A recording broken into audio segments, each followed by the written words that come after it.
All right, another video here where we're going to try to solve one of these trig equations on delta math. And I'd love to give you an algorithm that's going to work for all of these, but I just don't have that.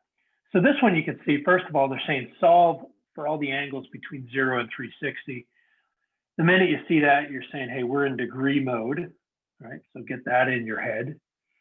And when they say nearest tenth of a degree, that leads me to believe that we're going to have to use a calculator, or either an online calculator or a TI-84. And I'm going to go ahead and take my mode and make sure I'm in degree mode so I don't mess that up later.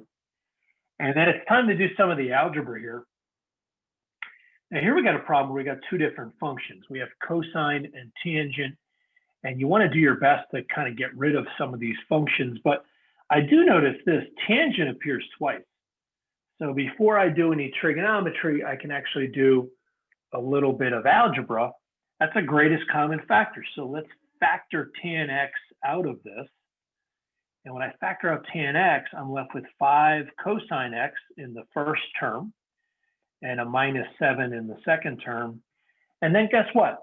I have two factors that multiply to 0.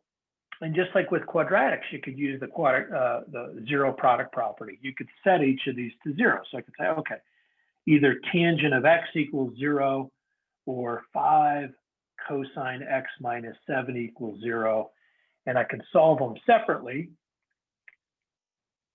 So I can draw a little line here even. Well, tangent, where is it equal 0? You look at your unit circle, it actually appears at 2 places. It happens at 0 degrees and also over at 180 degrees.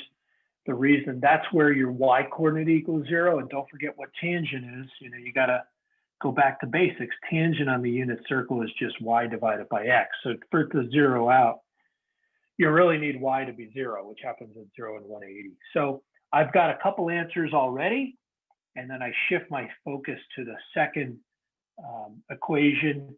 And again, get cosine by itself by adding 7 and dividing by 5. Now, I'm going to point this out. This is 1.4. It's more than 1.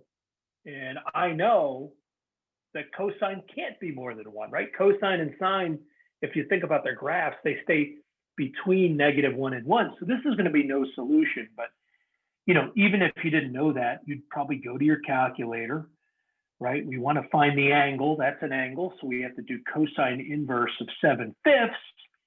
And if you do that, and to be honest, it doesn't even matter what mode you're in, you're going to get an error message, right? On the TI-84, it'll say error domain. On Desmos, it'll probably say something like undefined. But basically, you can't solve this side of it, but I can here. So I have two answers, 0 degrees and 180 degrees. And that's typical, right? These problems, you don't know how many answers. You could have 1, none, 2, 4. You just have to kind of work the problem out and see where it takes you.